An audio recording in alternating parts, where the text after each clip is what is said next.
Assalamualaikum warahmatullahi wabarakatuh. Innal hamdalillah nahmaduhu wa nasta'inuhu wa nastaghfiruh wa na'udzu billahi min shururi anfusina wa min sayyiati a'malina. May yahdihillahu fala mudilla lahu wa man yudlil fala hadiya lahu. Wa asyhadu an la ilaha illallah wahdahu la syarika lah wa asyhadu anna Muhammadan abduhu wa rasuluhu la nabiyya ba'da. Wa ba'd, kita masih membahas tentang ghibah yang diperbolehkan. Beberapa hadis memberikan petunjuk kepada kita bahwa ada beberapa kondisi di mana menggunjing itu atau menyebutkan aib saudara kita diperbolehkan. Beberapa hadis sudah kita baca pada pertemuan yang lalu. Di antaranya hadis dari Aisyah radhiyallahu anha, pernah seseorang meminta izin kepada Rasulullah sallallahu alaihi wasallam untuk masuk. Maka beliau bersabda, "Idzanu lahu," izinkan ia masuk. "Bi'sa akhul ashirah," ia adalah seburuk-buruk orang dari kabilahnya. Hadis ini riwayat Imam Bukhari dan Muslim. Ini Nabi SAW memberikan penjelasan bahwa orang ini berbahaya. Ya, itu boleh. Nabi menyebut keburukan orang ini tidak di depannya. Itu namanya ghibah. Idzanu lahu bi'sa akhul ashirah. Ya. Tapi disebutkan agar orang lain tidak terpedaya, tidak tertipu dengan penampilan lahiriahnya. Ini salah dalil-dalil yang menunjukkan dalam kondisi tertentu boleh seseorang itu menggunjing. Kemudian juga dari Aisyah, Nabi SAW juga pernah menyebut fulan dan fulan, ya, yang disebutkan oleh perawi bahwa yang disebutkan oleh Nabi ini orang-orang munafik. Jadi Nabi SAW menyatakan, "Ma adzunnu fulanan wa fulanan ya'rifani min dinina syai'a." Aku tidak yakin jika si fulan dan si fulan, ya, yakni orang-orang munafik itu mengetahui tentang agama kita sedikit pun. Mereka tidak tahu tentang agama kita. Kemudian juga kita baca hadis pada pertemuan yang lalu dari Fatimah binti Qais radhiyallahu anha, di mana Fatimah mendatangi Rasulullah sallallahu alaihi wasallam untuk meminta pendapat tentang dua orang yang sedang melamar Fatimah binti Qais. Dia bertanya tentang dua orang, yang pertama Abu Jaham, yang kedua Muawiyah. Nabi pun menyebutkan kelemahan dari masing-masing dua orang tersebut. Yang pertama Muawiyah itu fasu'luq la malalah. Dia laki-laki yang tidak punya harta sedikit pun. Tidak punya harta sedikit pun. Yang satunya Abu Jaham itu dia tidak pernah meletakkan tongkat dari pundaknya. Yakni suka mukul. Ini juga termasuk ghibah yang diperbolehkan. Maka seseorang ketika dimintai pendapat tentang orang lain terkait dengan lamaran, terkait dengan pernikahan, terkait dengan bisnis, maka kalau dia memang betul-betul yakin yang bersangkutan adalah orang-orang yang tidak layak dijadikan rekan, atau tidak layak untuk menjadi suami, atau tidak layak untuk menjadi istri, maka hendaknya dia sampaikan. Tapi ketika dia tahu betul, yakin, ya, jangan sampai kita menggunjing orang, mencitrakan buruk seseorang bukan karena pengetahuan kita, tapi kila wa qala. Jari ini katanya, oh jangan. Ya, kalau kita tidak tahu, kita katakan wallahu alam. Saya tidak tahu memang. Ya, kalau kita tahu baik, ya saya tahunya hanya sekilas saja. Kemudian kelanjutan, yaitu hadis Zaid bin Arqam radhiyallahu anhu, beliau berkata, kharajna ma'a Rasulillah sallallahu alaihi wasallam fi safarin asaba an-nasa fihi shiddah faqala Abdullah ibn Ubay la tunfiqu ala man 'inda Rasulillah hatta yanfaddu wa qala la in raja'na ila al-madinati la yukhrijanna al-a'azzu minha al-adhal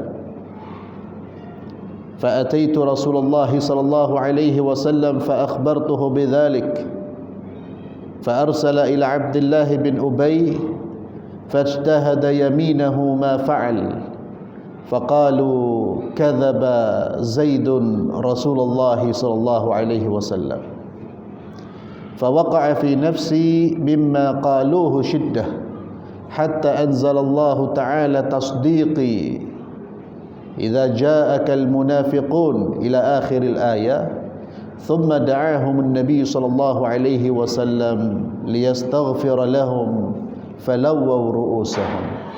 متفق عليه. Zaid bin Arqam bercerita, kami keluar bersama Rasulullah sallallahu alaihi wasallam dalam salah satu perjalanan yang sangat melelahkan. Maka Abdullah bin Ubay berkata, Abdullah bin Ubay ini ra'sul munafiqin, ya, tokohnya orang munafik. Dia pura-pura masuk Islam. Secara zahir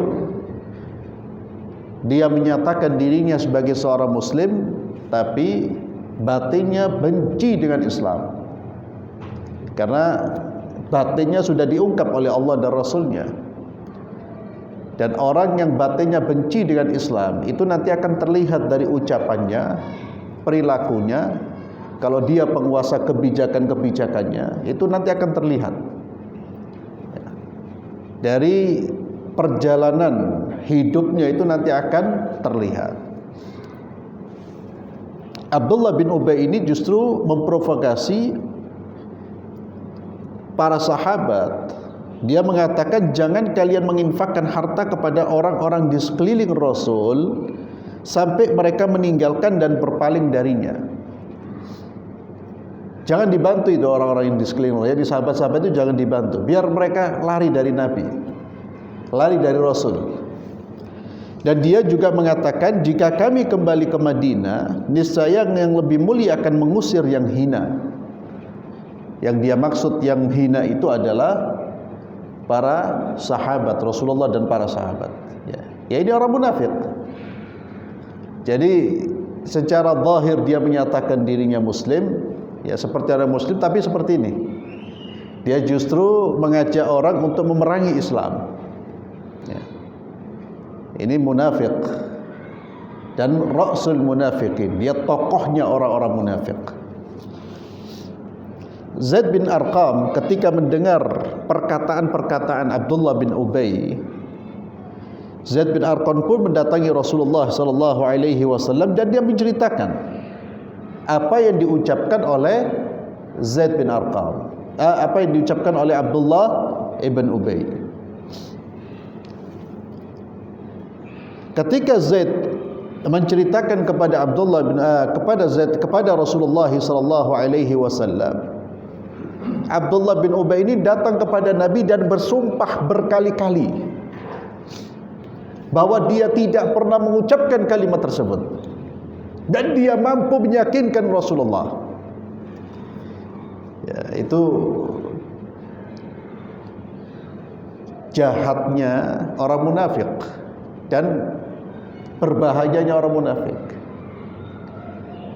Kalau Allah sebutkan ciri-ciri mereka, wa idza ra'aitam tu'jibuka ajsamuhum wa iyyaqulu tasma' liqaulihim. Ya, orang-orang itu penampilannya Masya Allah, kalau bicara luar biasa. Dan mereka mempermainkan sumpah. Orang munafik itu paling ringan bersumpah walaupun mereka berbohong. Abdullah bin Ubay dia datang kepada Nabi, demi Allah saya tidak ngomong seperti itu, demi Allah, dan dia yang meyakinkan. Sehingga apa? Para sahabat terpengaruh dengan kelicikan Abdullah bin Ubay ini. Sampai-sampai sahabat itu menuduh Zaid bin Arqam berdusta. Ya, itu hebatnya orang munafik dalam mengemas apa? Mengemas pandangannya, pendapatnya. Dan ini cara-cara mereka sampai ila yaumil qiyamah, dan yang Allah sebutkan dalam Al-Quran. Sehingga sahabat pun mengatakan Zaid telah berbohong kepada Rasulullah SAW. Ya, coba bayangkan, mereka bisa yakin dengan siapa? Abdullah bin Ubay. Maka Zaid bin Arqam dia merasa sedih, ya, karena dia dituduh berbohong padahal dia tidak berbohong. Dan dia mengadu kepada Rasulullah SAW agar Rasulullah tahu siapa Abdullah bin Ubay ini. Dia orang berbahaya karena di hadapan Nabi. Bahkan Allah sebutkan di dalam Al-Quran dalam surah Al-Munafiqun, mereka bersumpah di hadapan Rasulullah, demi Allah kami ini beriman, demi Allah kami menyaksikan bahwa engkau adalah utusan Allah. Ya, mereka kalau bicara sumpah, ya, demi Allah, itu ringan. Dan itu tujuannya untuk menutup kemunafikan mereka, menutup kebencian, kedengkian mereka terhadap Islam dan kaum muslimin. Sampai Allah Azza wa Jalla menurunkan firman-Nya dalam surat Al-Munafiqun. Ya. Jadi berbahayanya orang munafik ini sehingga ada satu surat khusus yang berbicara tentang orang-orang munafik. Di antara ayat-ayat yang turun dari surat Al-Munafiqun itu ayat-ayat yang turun untuk membenarkan ucapan siapa? Zaid bin Arqam, dan mendustakan dan menyingkap kedustaan Abdullah bin Ubay. Hadis ini dicatat oleh Imam Al-Bukhari dan Muslim. Di sini Nabi SAW membiarkan Zaid bin Arqam menceritakan keburukan siapa? Abdullah bin Ubay, sebagai peringatan atau melapor agar orang ini ditindak, ya. Dan Nabi membiarkan Zaid bin Arqam menceritakan keburukan siapa? Abdullah bin Ubay.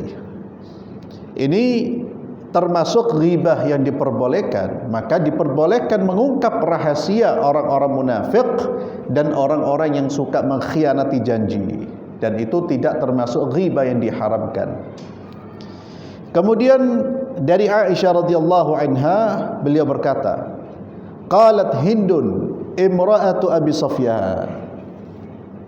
Hindun, istrinya Abu Sufyan, pernah berkata kepada Nabi sallallahu alaihi wasallam, "Inna Aba Sufyan rajulun syahihun wa laysa yu'tini ma yakfini wa waladi illa ma akhadtu minhu wa huwa la ya'lam.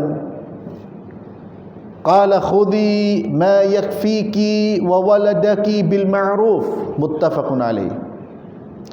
Aisyah berkata, Hindun istri Abu Sufyan berkata kepada Nabi SAW, sesungguhnya Abu Sufyan adalah orang yang sangat pelit. Yani dia datang kepada Nabi mengadu tentang suaminya. Syahihun, syahih itu ya sangat pelit. Jadi sangat medit, bakhil. Walaysa yu'tini ma yakfini wa waladi. Ya. Bukti kepelitannya itu, kebakhilannya, dia tidak memberi nafkah kepadaku. Ma yu'tini ma yakfi.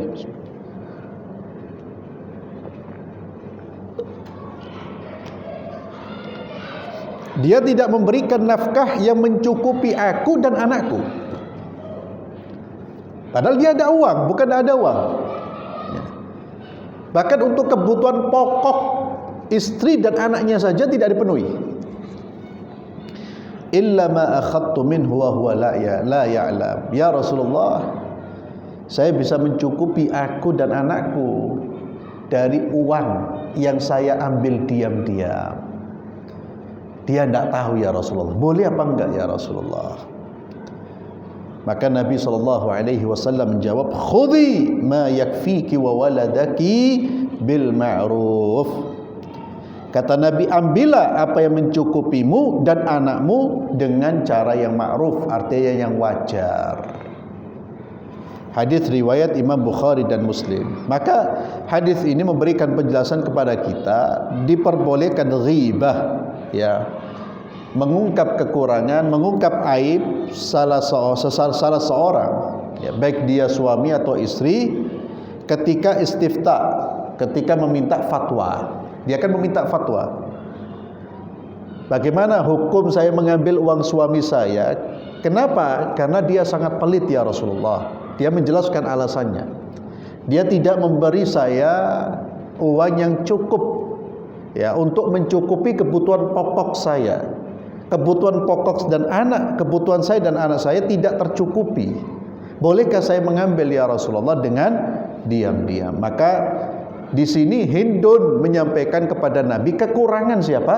Suaminya. Tapi dalam konteks apa? Istifta, meminta fatwa. Atau seperti hadis-hadis yang lain, meminta pendapat. Atau meminta untuk memberi nasihat. Itu diperbolehkan.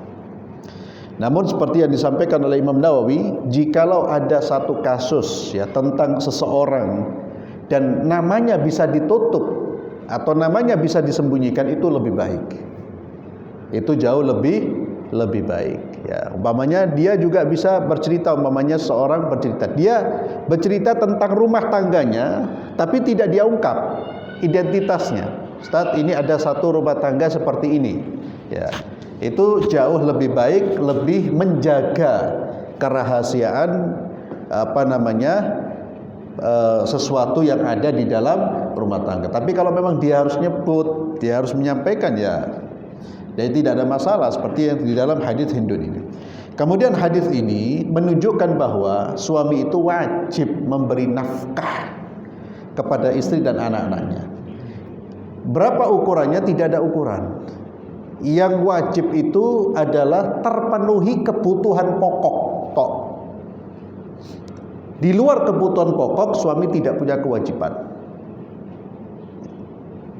Tapi kewajiban suami memenuhi kebutuhan pokok. Kebutuhan pokok itu makannya, minumnya. Kalau sekarang sebagian ulama memasukkan berobatnya dia, ya.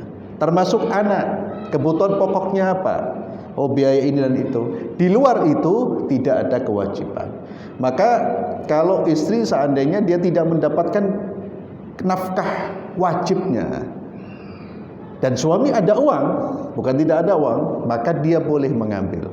Tapi kata Nabi bil ma'ruf. Bil ma'ruf itu sesuai dengan ukuran, ya. Oleh karena itu istri haram mengambil harta suaminya untuk membeli kebutuhan yang bukan kebutuhan pokoknya, yaitu wajib izin. Uangnya suami wajib izin.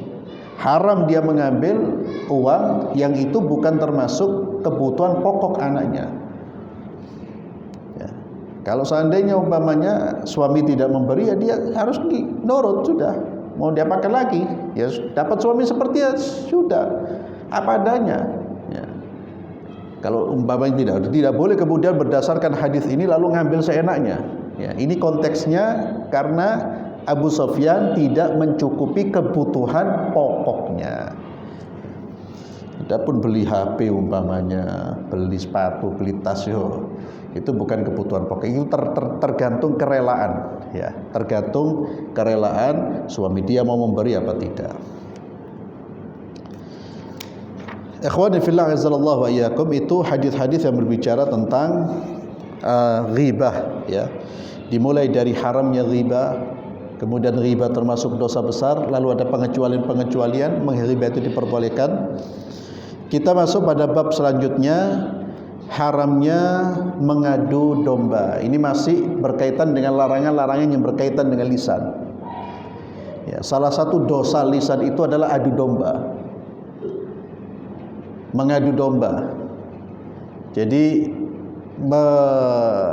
menyampaikan berita, info yang menyebabkan dua orang ini bertengkar, dan ini perilaku yang sangat tercela dan itu bertolak belakang dengan akhlaknya orang mukmin. Allah Subhanahu wa taala berfirman, celaan kepada orang-orang yang keluar dari jalur ketaatan, orang-orang fasik, mereka adalah hammazim masya'im binamim. Mereka adalah orang yang banyak mencela, hammaz, masya'im binamim, yang kian kemari menghambur fitnah. Masya itu yang berjalan ke sana kemari menghambur fitnah. Jadi dia menyampaikan informasi, tujuannya apa? Tujuannya agar yang mendapatkan informasi ini membenci si fulan, sehingga terjadi konflik. Itu pengadu domba. Orang yang memang sengaja menciptakan konflik di tengah-tengah masyarakat. Dia lapor agar terjadi apa? Konflik. Allah juga mengingatkan dalam surat Qaf, ma yalfidhu min qawlin illa ladaihi raqibun atid. Tiada suatu ucapan pun yang diucapkan manusia melainkan ada di dekatnya itu malaikat pengawas yang selalu hadir, raqibun atid. Ini sudah menjadi kesadaran, harus menjadi kesadaran kita. Ma yalfidhu min qawlin illa ladaihi raqibun atid. Bahwa kita ini dimanapun kapanpun selalu dikawal oleh malaikat-malaikat pencatat, dan tidak ada satu kata yang keluar kecuali tercatat. Dan catatan malaikat itu tidak akan berkurang, tidak akan terlewatkan satupun kata-kata manusia. Semuanya tercatat. Ini sekali lagi harus menjadi kesadaran kita. Jangan sampai nanti catatan-catatan kita penuh dengan perkataan-perkataan bohong, perkataan-perkataan non faedah, tidak ada faedah dan lain sebagainya. Apalagi di situ ada adu domba. Nabi SAW bersabda, kita lihat bagaimana dosanya orang yang berbuat adu domba ini. Nabi SAW bersabda, la yadkhulul jannata nammam.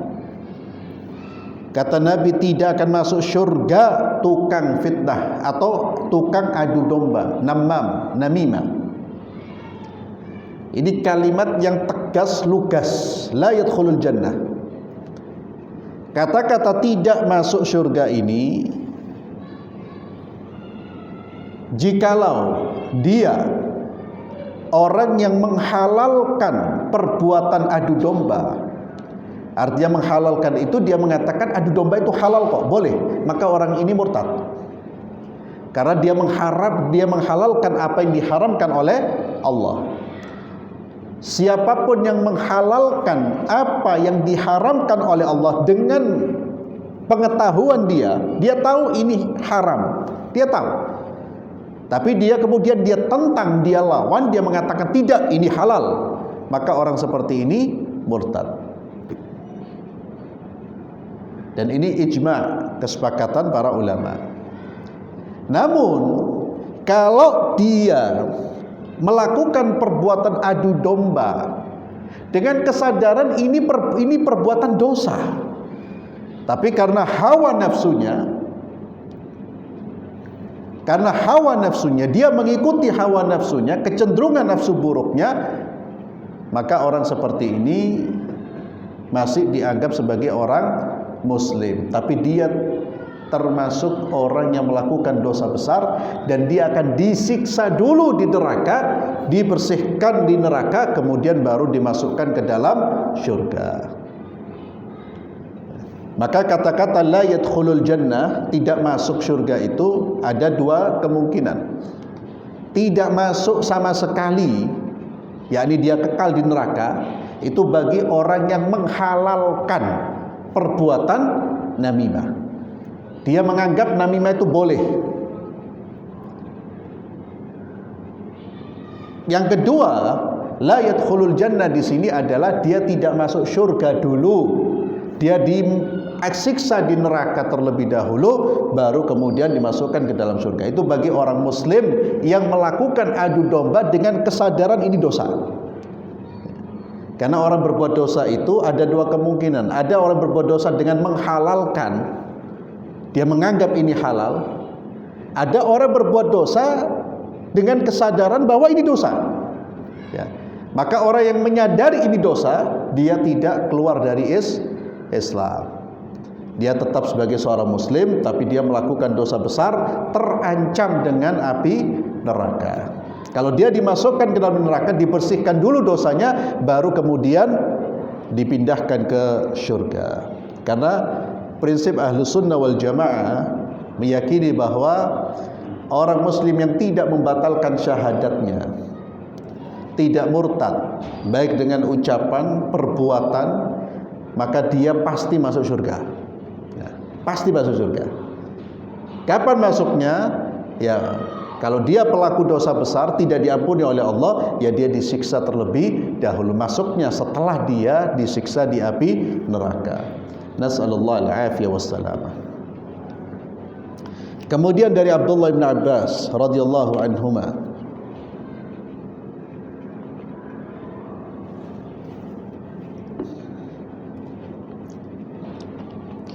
anna Rasulullah sallallahu alaihi wasallam marra biqabraini faqala innahuma yu'adzabani wa ma yu'adzabani fi kabir bala innahu kabir amma ahaduhuma fakana yamshi bin namimah wa amma al-akhar fakana la yastatir min baulihi. Sesungguhnya Rasulullah sallallahu alaihi wasallam pernah melewati dua kuburan. Ada dua kuburan yang dilewati oleh Nabi sallallahu alaihi wasallam, lalu beliau bersabda, innahuma yu'adzabani. Sesungguhnya keduanya penghuni dari dua kuburan ini sedang disiksa oleh Allah Subhanahu wa taala. Wa ma yu'adzabani fi kabir. Dan tidaklah mereka disiksa karena sesuatu yang besar menurut mereka, akan tetapi sesungguhnya itu adalah perkara besar. Jadi mereka disiksa karena dua dosa yang mereka anggap kecil. Di dunia mereka anggap kecil, ternyata itu dosa besar yang menyebabkan mereka sekarang disiksa oleh Allah. Dan ini menunjukkan akan adanya siksa kubur. Dan ini bagian dari akidah Ahlus Sunnah wal Jamaah. Adzabul qabri itu hak, na'imul qabri juga hak. Ada sebagian pemikir cendekiawan muslim yang mengingkari azab kubur. Itu biasanya mereka-mereka yang terlalu menuhankan rasio atau akal. Mereka menolak akan adanya siksa kubur. Tidak ada itu siksa itu. Itu ada salah satu pandangan sebagian orang-orang muslim. Padahal akidah Ahlus Sunnah wal Jamaah sepakat akan adanya siksa kubur atau nikmat kubur. Dan ini salah satu dalil yang menunjukkan bahwa kuburan itu ada kehidupan, ada alam yang disebut alam barzakh. Ya, itu ada kehidupan sehingga manusia kita ini semua itu tidak mati dalam arti ruh kita mati, tidak. Yang mati nanti jasad kita, ruh kita berpindah. Sekarang kita berada di alam dunia. Ketika dicabut ruh itu dipindah ke alam barzakh. Alam barzakh jauh lebih lama daripada kehidupan kita di dunia. Di kehidupan di dunia 60, 70, 80 tahun. Paling lama 90, 100 itu sudah jarang. Apalagi di zaman sekarang, ya. Orang 40 tahun sekarang stroke. Terus tak karuan apa? Penyakit itu luar biasa. Apalagi zaman pandemi ini. Itu usia dunia ini paling singkat. Maka kalau orang tidak bisa memanfaatkan kehidupan di dunianya, betapa bodohnya dia. Karena setelah ini tidak ada kesempatan untuk beramal. Setelah kehidupan dunia adalah kehidupan jaza, hanya balasan. Sehingga banyak manusia yang berharap ketika dia diwafatkan, dia berharap untuk dikembalikan. Rabbirji'uni la'alli a'malu salihan fima taraktu. Ya Allah, kembalikan aku ya Allah. Kembalikan aku ya Allah, sebentar saja ya Allah. Untuk apa? Agar aku bisa beramal saleh. Jadi manusia itu akan betul-betul merasakan mahalnya amal soleh, mahalnya pahala itu kalau sudah mati. Mereka betul-betul merasakan, kita ini akan betul-betul merasakan mahalnya nilai waktu kalau sudah mati. Kalau belum mati, ya sini ada kesempatan ibadah, kajian ditinggal. Kalau sudah mati, semuanya pengen balik, pengen duduk di masjid ya. Pengen duduk di masjid, pengen beramal saleh. Maka seperti yang diungkapkan oleh para ulama, an-nasu niyam. Manusia ini sekarang pada tidur. Kapan mereka bangun? Kalau mati. Maksudnya apa? Tidur itu ya sudah lalai. Sekarang lalai. Tapi ketika sudah dipanggil oleh Allah, baru mereka kaget. Ya Allah, Rabbirji'un, baleno ya Allah. Kalla, kata Allah, sudah tidak bisa lagi. Sunnatullah sudah seperti itu ya. Yang sudah berpindah ke alam barzakh, yang sudah dia menjalan lagi.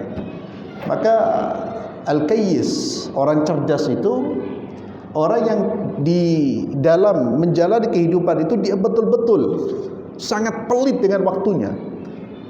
Dia betul-betul memanfaatkan semaksimal mungkin untuk beramal. Karena dia sadar ini waktu sebentar. Sebentar kita hidup dunia ini. Dan semuanya kita sudah merasakan sekarang ini. Anak antum sudah merasakan, kita orang ya Allah 30, 40, sudah usia 4, sudah usia kepala 5, kaget. Apalagi di akhir zaman Nabi SAW mengatakan waktu itu semakin cepat. Taqarubuz zaman, kata Nabi, di dalam tanda-tanda hari kiamat itu. Ya, dan ini sudah kita rasakan. Ya, kita merasakan sebulan itu seperti 1 minggu, bahkan seperti 1 hari. Ya Allah, sudah masuk bulan Muharram, ya Allah sudah masuk bulan, ya Allah sudah September, ya cepat. Kembali kepada alam barzakh. Di alam barzakh sekarang ini ada orang-orang yang mendapatkan nikmat. Mereka adalah orang-orang istiqamah ya. Bahkan mereka lebih nikmat hidupnya daripada kita yang hidup di atas bumi ini. Sehingga ada ungkapan itu, terkadang orang-orang mati itu seharusnya lebih menangisi orang masih hidup. Karena banyak orang masih hidup sumpek, tidak mendapatkan nikmat. Ya, ini orang-orang mati, orang saleh, dia mendapatkan nikmat. Dan ada orang-orang yang sekarang mendapatkan azab, orang-orang munafik dan kafir. Adapun mukmin, dia terkadang mendapatkan azab, dia terkadang mendapatkan nikmat. Termasuk ini.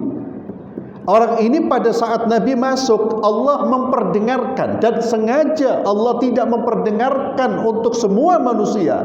Kata Nabi, kalau seandainya manusia mendengarkan jeritan, teriakan orang yang berada di alam kubur, pingsan manusia itu, tidak akan tahan dia mendengar itu.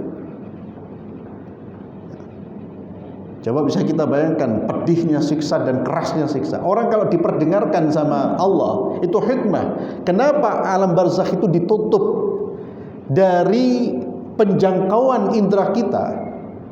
Salah satu hikmahnya apa? Karena kita nggak akan tahan itu. Seandainya manusia mendengar siksa kubur, dia akan pingsan. Pada saat ini Nabi diperdengarkan oleh Allah. Abdullah bin Abbas yang berjalan bersama Nabi, sahabat yang berjalan bersama Nabi tidak dengar. Kata Nabi, innahuma la yu'adzabani wa ma yu'adzabani fi kabir.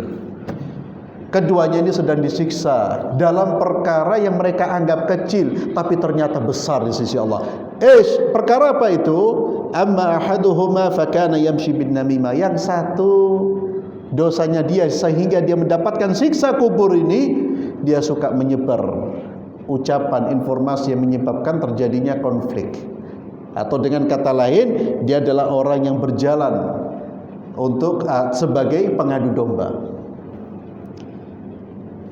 Yamshi bin namimah, yamshi ke fulan, yamshi ke alan, untuk ngadu domba. Dan ini hati-hati ikhwan, perbuatan yang na'udzubillah itu dapat menyebabkan hancurnya kehidupan di alam barzakh kita.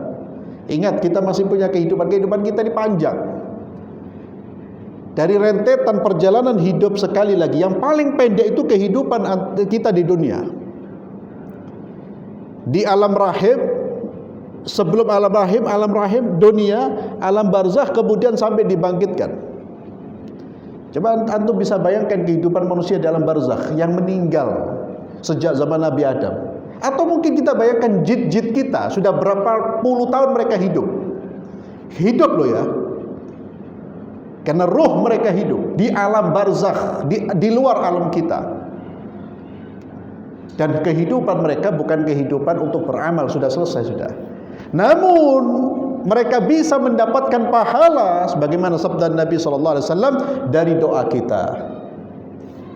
Anak saleh yang mendoakan mereka, dari sedekah kita yang kita niatkan untuk mereka, itu masuk, mereka dapat pahala.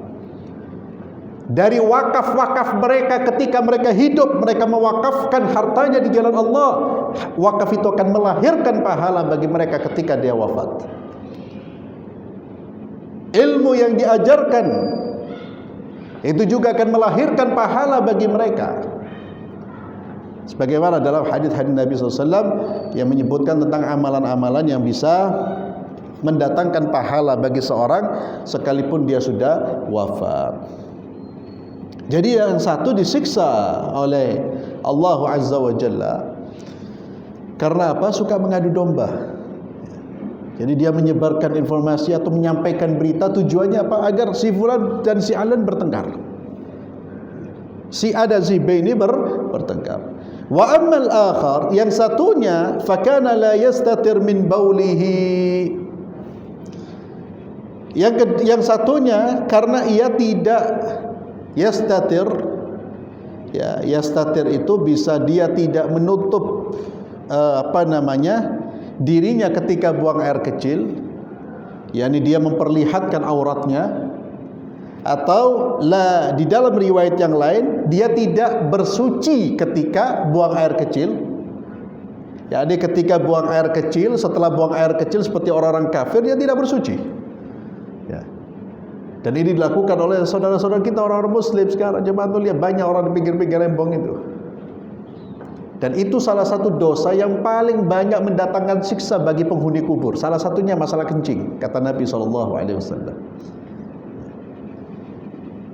Itu dosa yang kedua yang menyebabkan orang ini disiksa. Maka ketika orang buang air kecil, dia harus menutup auratnya, atau dia harus bersuci, wajib istinja. Selain kewajiban bersuci, juga kewajiban untuk menjaga air kencingnya jangan sampai terciprat atau mengenai anggota tubuhnya. Yang itu kalau umpamanya dibawa untuk sholat, bisa menyebabkan sholatnya tidak sah. Ya, karena salah satu syarat dari sholat itu adalah taharatul, ya, sucinya pakaian ataupun jasmani kita, ya, jasad kita. Hadis riwayat Bukhari dan Muslim. Kemudian dari Abdullah bin Mas'ud radhiyallahu anhu, anna Nabiy sallallahu alaihi wasallam qala, Nabi sallallahu alaihi wasallam bersabda, ala unabbiukum mal 'adh hiya an-namimah al-qalatu bainan nas, rawahu Muslim. Ibnu Mas'ud berkata bahwa Nabi sallallahu alaihi wasallam bersabda, maukah kalian aku tunjukkan apa itu al-'adh? Ia adalah namimah, yakni ucapan dan pengaduan perkataan untuk mengadu domba sesama manusia. Nabi menjelaskan tentang namimah itu apa? Al-qalatu bainan nas, ya. Jadi ucapan dan perkataan untuk mengadu sesama manusia. Hadis riwayat Muslim. Ini, ini tentang dosa-dosa lisan. Maka di antara dosa lisan selain ghibah adalah namimah, mengadu domba. Ikhwani fillah, ketika kita menyadari bahwa namimah itu adalah adu domba, maka berhati-hati ketika menyampaikan berita kepada orang lain.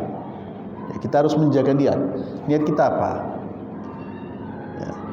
Dan sikap seorang muslim ketika ada saudara kita yang membicarakan keburukan saudaranya, sikap kita bukan menyampaikan kepada orang yang dibicarakan itu. Itu nanti akan terjadi apa? Konflik. Selama dia tidak mendengar. Sikap kita bagaimana? Menasehati yang membicarakan keburukan. Ya akhi, kenapa engkau bicarakan aib saudaramu? Ya akhi, ente di depannya dia kelihatan khair, di belakangnya dia seperti ini akhlak apa? Tak boleh seperti ini ghibah, menggunjing. Jangan sebaliknya, tidak memberi nasihat kepada yang melakukan kemungkaran, tapi ucapannya dibawa kepada orang yang digunjing. Dia tahu ini pasti akan terjadi konflik ini. Itu biasanya orang yang menikmati konflik di tengah-tengah manusia, senang dia. Kalau ada orang tukar itu senang dia. Na'udzubillah. Itu akhlak yang paling buruk, akhlak yang bisa menyeret manusia ke dalam siksa Allah, bahkan siksa di alam kubur. Wallahu a'lam bissawab. Mudah-mudahan bermanfaat. Kita akhiri dengan doa kafaratul majlis. Subhanakallahumma bihamdik, asyhadu an la ilaha illa anta astaghfiruka wa atubu ilaik. Assalamualaikum warahmatullahi wabarakatuh.